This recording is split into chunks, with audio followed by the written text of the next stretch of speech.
Hello everyone, this is Pooja Sharma from Pooja Sharma classes. उम्मीद करती हूँ आप सब अच्छे होंगे। तो आज हम डिस्कस करेंगे मनोविज्ञान को। मनोविज्ञान में हमारी क्लास 2 है, तो क्लास 2 को बहुत अच्छे तरीके से हम डिस्कस करेंगे। क्लास 1 को मैंने करा दिया है, तो आप उसे देख लेना। मैं आपको लिंक नीचे डिस्क्रिप्शन बॉक्स में दे दूंगी, तो आप वहाँ से देख सकते हैं। तो चलिए इसमें हम समझते हैं। मैंने आपके जो प्रीवियस ईयर क्वेश्चन पेपर हैं इनको कंप्लीट डिस्कस करा दिया है। 2011 से लेकर आपके लास्ट ईयर एग्जाम हुआ था आपका 2022 का, और आपकी निरस्त परीक्षा हो गई थी, उसको भी मैंने कंप्लीट डिस्कस कराया है। तो आप इनको देखिए और अपनी तैयारी को बेहतर बनाइए। आपको नोटिफिकेशन का तो वेट नहीं करना है, क्योंकि नोटिफिकेशन आता है तब तो सभी स्टूडेंट्स अपनी तैयारी को करते हैं, लेकिन आपको अपने प्रीवियस ईयर क्वेश्चन पेपर को कंप्लीट कर लेना है नोटिफिकेशन से पहले। उसके बाद अपने सिलेबस को कंप्लीट कर लेना है, जिससे आपकी जो तैयारी है बहुत अच्छे तरीके से हो जाएगी। तो आपको लास्ट टाइम पर, नोटिफिकेशन वाले टाइम पर आपको रिवीजन करना होगा जो आपने पढ़ा है। तो आप उन बच्चों से आगे निकल जाएंगे जो नोटिफिकेशन का वेट कर रहे हैं। तो आपको ऐसा नहीं करना है, आपको ज़्यादा समय नहीं देना है। 3 से 4 घंटे आप डेली के पढ़ लेते हैं तो यही आपके लिए काफ़ी हो जाता है। अगर आप 3 से 4 घंटे पढ़ लेते हैं, क्योंकि आप सभी को पता है सभी के पास 24 घंटे होते हैं, सभी को अपने अपने काम होते हैं, तो आपको क्या करना है कि आपको अपने लिए 3 से 4 घंटे तो निकाल ही लेने हैं। तो इसमें सबसे पहले आपको प्रीवियस ईयर क्वेश्चन पेपर को कंप्लीट करना है। उसके बाद क्योंकि आप इसको कर लेते हैं तो आपको पता चल जाएगा कि आपका सिलेबस क्या है और आपको कितना मेहनत करने की आवश्यकता है, किस टॉपिक में से कितने क्वेश्चंस बन रहे हैं और आपको कितना आता है और कितना नहीं आता है। तो आपके सारे डाउट्स क्लियर हो जाएंगे। फिर आपको क्या करना है, तो आपको अपना सिलेबस को कंप्लीट कर लेना है, तो जो आपकी तैयारी है बहुत ही बेहतरीन तरीके से हो जाएगी। तो चलिए स्टार्ट करते हैं। आपको वीडियो पसंद आती है तो वीडियो को लाइक कर देना, अपने दोस्तों के साथ शेयर कर देना। चैनल को सब्सक्राइब नहीं किया है तो चैनल को सब्सक्राइब कर लेना और बेल आइकन को प्रेस कर लेना, जिससे आने वाली वीडियो का भी नोटिफिकेशन आपको मिल जाएगा। फ्री नोट्स के लिए आप टेलीग्राम चैनल से जुड़ जाइए, यहाँ पर आपको फ्री नोट्स मिल जाएंगे, तो आपको यहाँ पे विजिट करना है। तो चलिए स्टार्ट करते हैं। इसमें हम समझते हैं सबसे पहले मनोविज्ञान के संप्रदाय। मनोविज्ञान के संप्रदाय के विषय में बात करते हैं तो कौन कौन होते हैं। तो चलिए स्टार्ट करते हैं। संप्रदाय की बात करते हैं कि संप्रदाय होते क्या हैं। तो संप्रदाय जैसे संरचनावाद हो गया, तो संरचनावाद के विषय में आपसे पूछा जाएगा कि संरचनावाद के जनक कौन हैं या इसके प्रवर्तक कौन हैं। तो आपको 4 ऑप्शन दे दिए जाएंगे, उसमें पूछा जाएगा कि संरचनावाद में से कौन है या नहीं है। इस तरीके से आपके क्वेश्चंस बनते हैं। तो आपको इन संप्रदाय के विषय में बिल्कुल पता होना चाहिए। तो चलिए डिस्कस कर लेते हैं। सबसे पहले बात करते हैं संरचनावाद की। संरचनावाद संरचनावाद की बात करते हैं। तो संरचनावाद में कौन आते हैं। तो संरचनावाद में आपके टिचनर आते हैं और बुंट आते हैं। कौन आते हैं। बुंट आते हैं और टिचनर आते हैं। यह संरचनावाद के प्रवर्तक हो जाते हैं। कौन हो जाते हैं। संरचनावाद के प्रवर्तक बुंट और टिचनर हो जाते हैं। नेक्स्ट बात करते हैं, दूसरे आते हैं आपके प्रकार्यवाद। प्रकार्यवाद प्रकार्यवाद की बात करते हैं तो इसके जनक कौन हो जाते हैं। तो इसके जनक जॉन डीवी हो जाते हैं। कौन हो जाते हैं। John Dewey. आपको साथ ही साथ नोट करके चलने हैं, मैं बिल्कुल आपके सिलेबस के अकॉर्डिंग ही चीज़ों को करा रही हूँ। तो प्रकार्यवाद के जनक कौन हो जाते हैं। जॉन डीवी हो जाते हैं। अब बात करते हैं व्यवहारवाद की। कई बार पूछे जा चुके हैं, तो आपको बिल्कुल इनके विषय में पता होना चाहिए।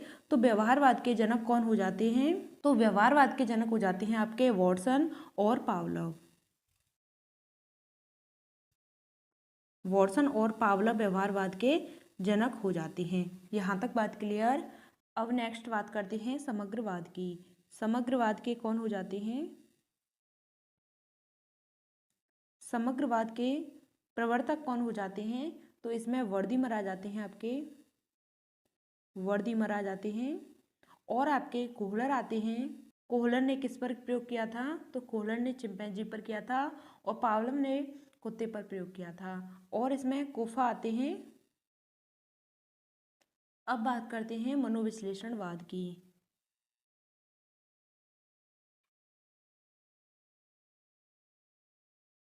मनोविश्लेषणवाद की बात करते हैं तो इसके जनक कौन हो जाते हैं? इसके जनक हो जाते हैं आपके Sigmund Freud. Sigmund Freud Sigmund Freud मनोविश्लेषणवाद के जनक हो जाते हैं। तो आपको यहाँ से बात क्लियर हो गई, मैंने आपको जो समझाया है कि संरचनावाद के जो जनक होते हैं कौन होते हैं? वुंट और टिचनर होते हैं। संरचनावाद के जनक कौन होते हैं? वुंट और टिचनर होते हैं। प्रकार्यवाद की बात करते हैं तो जॉन डेवी हो जाते हैं। प्रकार्यवाद के जनक कौन हो जाते हैं? John Dewey. नेक्स्ट आते हैं आपके व्यवहारवाद। व्यवहारवाद के जो जनक होते हैं कौन होते हैं? पावलोव होते हैं और वॉटसन होते हैं। वॉटसन का कहना था, बहुत ही इनका फेमस कथन है कि आप मुझे नवजात शिशु दे दो, मैं उसे जो चाहूँ वह बना सकता हूँ, जैसे डॉक्टर, चोर, वकील या जो चाहूँ मैं उसे बना सकता हूँ। तो किसका कहना था? यह वॉटसन का कहना था। कई बार यह पूछा भी जा चुका है। तो व्यवहारवाद के जनक हो जाते हैं आपके पावलोव और वॉटसन।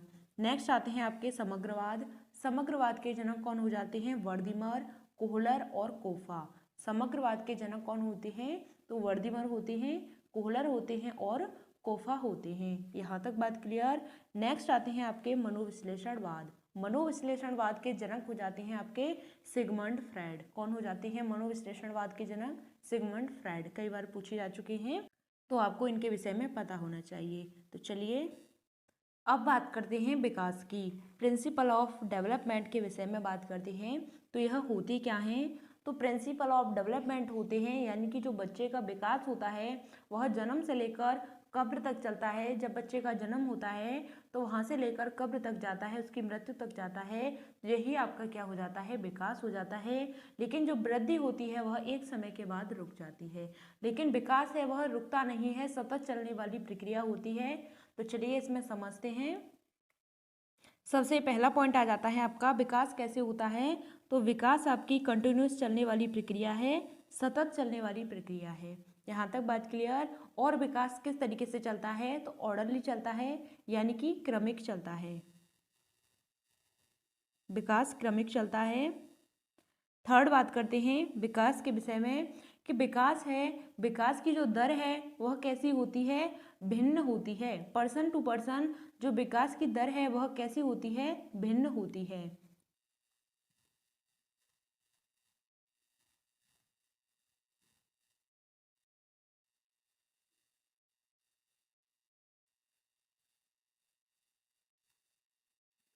फोर्थ आता है आपका कि विकास है वह सामान्य से विशिष्ट की ओर चलता है, यानी कि जनरल टू स्पेसिफिक जाता है, सामान्य से विशिष्ट की ओर। सामान्य से विशिष्ट की ओर।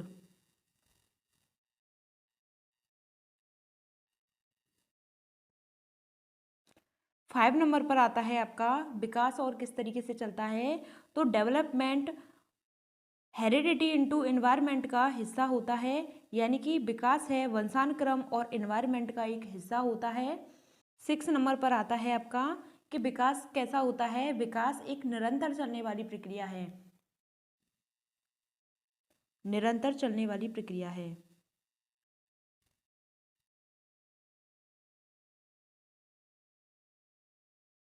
विकास निरंतर चलने वाली प्रक्रिया है। और कैसी है? परस्पर संबंध की प्रक्रिया है। जो आपकी विकास की प्रक्रिया है परस्पर संबंध की प्रक्रिया है। विकास के विषय में और बात करते हैं तो 7 पॉइंट आता है आपका विकास है यह ऑल एस्पेक्ट्स में चलने वाली प्रक्रिया है। जो विकास है आपका शारीरिक लेवल पर चलता है, यानी कि फिजिकल, और आपके दिमाग के लेवल पर चलता है, यानी कि कॉग्निटिव। सोशल की बात करते हैं तो सामाजिक रूप में आपका विकास होता है। और इमोशनल की बात करते हैं तो आपका संवेगात्मक रूप में भी विकास होता है। तो विकास है ऑल एस्पेक्ट्स में चलने वाली प्रक्रिया है, यानी कि PCSE इसको हम बोलते हैं, यानी कि फिजिकल, कॉग्निटिव, सोशल और इमोशनल। इस तरीके से हमारा विकास चलता है। तो थोड़ा सा और समझ लेते हैं इसके विषय में कि विकास कैसी प्रक्रिया है। विकास एक सतत चलने वाली प्रक्रिया है। आपको साथ ही साथ नोट्स बना के चलने हैं, जो मैं आपको कराऊंगी वह बिल्कुल आपके सिलेबस के अकॉर्डिंग होगा। तो विकास कैसी प्रक्रिया है? एक सतत प्रक्रिया है, लगातार चलने वाली प्रक्रिया है, जन्म से लेकर कब्र तक जाती है। सेकंड पॉइंट आता है आपका कि विकास कैसी प्रक्रिया है? क्रमिक है, यानी कि ऑर्डर में चलती है, ऑर्डरली प्रक्रिया है। थर्ड आता है आपका कि विकास की दर भिन्न होती है, यानी कि हर बच्चे का विकास है वह अलग अलग तरीके से होता है। तो विकास की जो रेट होती है कैसी होती है, पर्सन टू पर्सन भिन्न होती है। पर्सन टू पर्सन विकास की जो रेट होती है कैसी होती है, भिन्न होती है। हर बच्चे का विकास है वह एक तरीके से नहीं हो सकता। जिसका एनवायरनमेंट जैसा होता है उसका विकास उसी तरीके से होता है। तो विकास की दर कैसी होती है, भिन्न होती है। और विकास है वह सामान्य से विशिष्ट की ओर जाता है, यानी कि जनरल टू स्पेसिफिक जाता है। आपका विकास है जो 5 नंबर पर पॉइंट आता है, हेरिडिटी और इन्वायरमेंट का एक हिस्सा है, यानी कि वंशानुक्रम और हमारा जो इन्वायरमेंट है इसका एक हिस्सा हो जाता है विकास, डेवलपमेंट। 6 पॉइंट आता है निरंतर चलने वाली प्रक्रिया है। विकास कैसी प्रक्रिया है, जो निरंतर चलती है, लगातार चलती रहती है, हर टाइम आप कुछ ना कुछ सीखते रहते हैं, तो यह आपका क्या हो जाता है, विकास होता है। यानी कि विकास आपकी निरंतर चलने वाली प्रक्रिया हो जाती है। फिर आता है आपका 7 पॉइंट है कि विकास है आपका दिमाग के लेवल पर होता है, यानी कि कॉग्निटिव और शारीरिक लेवल पर होता है, यानी कि फिजिकल। आपका सोशल होता है, यानी कि सामाजिक। इमोशनल की बात करते हैं तो संवेगात्मक। यानी कि जो विकास होता है आपका ऑल एस्पेक्ट्स में होता है। विकास आपका ऑल एस्पेक्ट्स में होता है, तो आपको पता होना चाहिए। यह आपके 7 पॉइंट होते हैं। तो चलिए नेक्स्ट बात कर लेते हैं, विकास की दिशा के बारे में बात करते हैं, डायरेक्शन के बारे में बात करते हैं। तो दिशा क्या होती है, किस तरीके से विकास है वह चलता है, तो थोड़ा सा समझ लेते हैं इसमें। विकास है आपका यह स्रोत पदोन्मुखी चलता है, यानी कि सफेलोकॉर्डल चलता है, लंबवत चलता है। अब बात करते हैं सफेलोकॉर्डल, लिख लेते हैं पहले।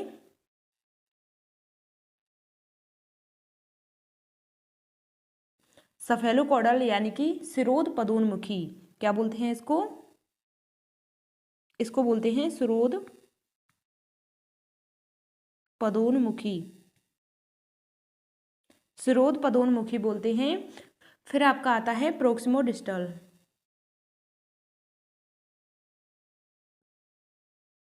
प्रोक्सिमो डिस्टल इस तरीके से चलता है, यानी कि समीपस्थ दूरस्थ, क्या क्या बोलते हैं इसको, समीपस्थ दूरस्थ, समीपस्थ दूरस्थ। यहाँ तक बात क्लियर। यानी कि सफेलोकॉर्डल की बात करते हैं तो विकास है सिर से पैर की ओर जाता है, यानी कि हेड टू टो जाता है, हेड टू टो जाता है। और यानी कि सिर से पैर की तरफ जाता है। इसमें बात करते हैं तो केंद्र से बाहर की ओर जाता है, सेंटर टू पेरिफेरी जाता है। तो सेंटर से कहाँ पर जाता है, बाहर की ओर जाता है, केंद्र से बाहर की ओर जाता है। यही आपका क्या हो जाता है, विकास हो जाता है। कौन सा वाला, प्रोक्सिमो डिस्टल। आपसे यहाँ से भी एक क्वेश्चन बनता है, कई बार पूछा जा चुका है, यहाँ से सीटेट में भी कई बार क्वेश्चन बना है। जो आपकी दिशा है, डायरेक्शन है, यह 2 तरीके की होती है। विकास 2 तरीके से होता है, यानी कि सफेलोकॉर्डल होता है, यानी कि स्रोत पदोन्मुखी। दूसरा होता है प्रोक्सिमो डिस्टल, यानी कि आपका समीपस्थ दूरस्थ विकास। जो आपका सफेलोकॉर्डल होता है यह सिर से पैर की तरफ जाता है, प्रोक्सिमो डिस्टल होता है यह सेंटर टू पेरिफेरी जाता है, यानी कि केंद्र से बाहर की ओर जाता है। यहाँ तक बात क्लियर। अब नेक्स्ट बात करते हैं कि वृद्धि और विकास, वृद्धि और विकास के विषय में समझ लेते हैं। वृद्धि क्या होती है और विकास क्या होता है। वृद्धि और विकास के विषय में समझते हैं। तो वृद्धि क्या होती है, वृद्धि क्या होती है और आपका विकास क्या होता है, इसके विषय में थोड़ा सा समझ लेते हैं। वृद्धि वृद्धि यह एक समय के बाद रुक जाती है, लेकिन विकास है यह निरंतर चलने वाली प्रक्रिया है, कंटिन्यूस चलता है, ऑर्डरली चलता है, सीक्वेंस में चलता है। लेकिन आपकी जो वृद्धि है यह एक समय के बाद रुक जाती है। तो वृद्धि हमारी यह रुक जाती है, ग्रोथ हमारी रुक जाती है, लेकिन विकास कभी रुकता नहीं है, जन्म से लेकर कब्र तक जाता है। तो सबसे पहले वृद्धि के विषय में बात करते हैं। तो वृद्धि वृद्धि किस तरीके से होती है, तो वृद्धि मात्रात्मक एवं परिमाणात्मक होती है।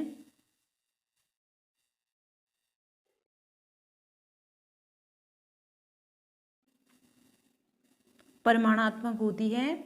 और बात करते हैं इसके विषय में, वृद्धि है इसमें क्या होता है, जो शारीरिक परिवर्तन होते हैं तो इस यह वृद्धि की वजह से होते हैं।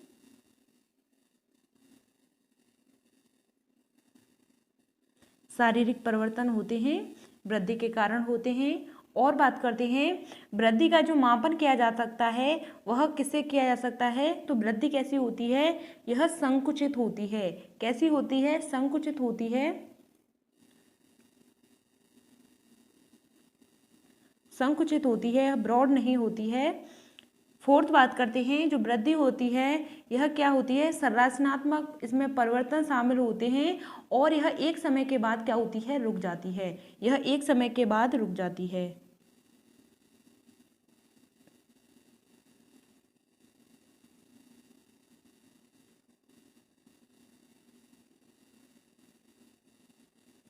वृद्धि आपकी एक समय के बाद रुक जाती है। इसके यह कुछ पॉइंट्स थे जो मैंने आपको समझाए हैं कि वृद्धि है मात्रात्मक और परिमाणात्मक होती है।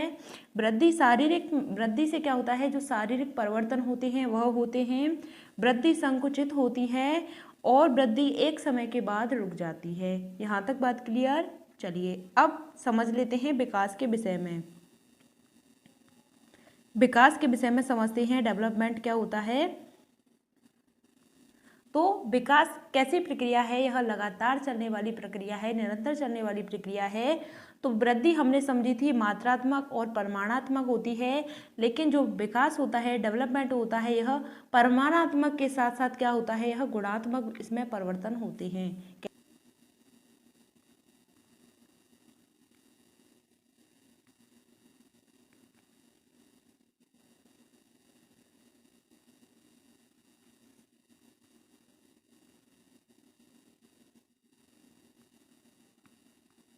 परिमाणात्मक के साथ साथ इसमें गुणात्मक परिवर्तन होते हैं। और विकास की बात करते हैं तो विकास आपका शारीरिक, मानसिक, फिजिकल, कॉग्निटिव यानी कि सभी लेवल पर होता है, यानी कि 4 एस्पेक्ट्स में होता है, यानी कि PCSE, यानी कि फिजिकल, कॉग्निटिव, सोशल और इमोशनल, यानी कि शारीरिक लेवल पर, दिमाग के लेवल पर, सामाजिक लेवल पर और आपके संवेगों के लेवल पर आपका विकास होता है। विकास में बात करते हैं तो विकास किस तरीके से होता है, तो यह निरंतर चलने वाली प्रक्रिया है। विकास निरंतर होता रहता है, निरंतर चलने वाली प्रक्रिया है, चलने वाली प्रक्रिया है। यहाँ तक बात क्लियर। विकास के विषय में हमने समझा कि विकास है वह परिमाणात्मक के साथ साथ गुणात्मक परिवर्तन होते हैं, लेकिन वृद्धि में मात्रात्मक और परिमाणात्मक परिवर्तन होते थे, लेकिन जो विकास है इसमें परिमाणात्मक के साथ में गुणात्मक परिवर्तन होते हैं। सेकंड आता है विकास है ऑल एस्पेक्ट्स में होता है, यानी कि फिजिकल, कॉग्निटिव, सोशल और इमोशनल। थर्ड आता है विकास एक निरंतर चलने वाली प्रक्रिया है, यह कंटिन्यूस चलती है, लगातार चलती रहती है। यहाँ तक बात क्लियर। लेकिन वृद्धि क्या है, एक समय के बाद रुक जाती है, यह लगातार नहीं चलती है। जो विकास होता है इसका जो डोमेन होता है यह कैसा होता है, यह ब्रॉड होता है, लेकिन जो आपका वृद्धि होती है यह कैसी होती है, यह संकुचित होती है। वृद्धि आपकी कैसी होती है, संकुचित होती है। और विकास आपका कैसा होता है, व्यापक होता है। विकास आपका ब्रॉड होता है, वृद्धि होती है वह आपकी संकुचित होती है। यहाँ तक बात क्लियर। चलिए अब नेक्स्ट बात करते हैं कि संवेगात्मक विकास। संवेगात्मक विकास क्या होता है, इसके आगे हम कल पढ़ेंगे। तो इसमें संवेगात्मक विकास क्या होता है, इसमें नैतिक विकास किस तरीके से होता है, आपका जो सोशलाइजेशन होता है, सामाजिकरण होता है, यह कैसे होता है, और सामाजिकरण की प्रक्रिया के विषय में पढ़ेंगे। प्रोसेस ऑफ सोशलाइजेशन, सामाजिकरण की प्रक्रिया को प्रभावित करने वाले कौन कौन से कारक होते हैं, इनके विषय में समझेंगे। आगे पढ़ेंगे हम वंशानुक्रम और वातावरण के विषय में। इसी तरीके से हम सभी क्लासेस को कंटिन्यू करेंगे, तो आप हमारे साथ जुड़ जाइए और अपनी तैयारी को बेहतर बनाइए। मैं आपके सिलेबस के अकॉर्डिंग ही सभी क्लासेस को चलाऊंगी। तो चलिए मिलते हैं आपको आगे की नेक्स्ट वीडियो में। अगर आपको वीडियो पसंद आती है तो वीडियो को लाइक कर देना, अपने दोस्तों के साथ शेयर कर देना। चैनल को सब्सक्राइब नहीं किया है तो चैनल को सब्सक्राइब कर लेना और बेल आइकन को प्रेस कर लेना, जिससे आने वाली वीडियो का भी नोटिफिकेशन आपको मिल जाएगा। फ्री नोट्स के लिए आप टेलीग्राम चैनल से जुड़ जाइए, यहाँ पर आपको फ्री नोट्स मिल जाएंगे। फ्री नोट्स मिल जाएंगे तो आपको यहाँ पर विजिट करना है। तो चलिए अगर आपका कोई भी डाउट होता है तो आप कमेंट के माध्यम से पूछ सकते हैं, हम आपको आपका आंसर जरूर करेंगे। तो चलिए थैंक्स फॉर वॉचिंग। जय हिंद, वंदे मातरम। मिलते हैं आपको आगे की नेक्स्ट वीडियो में।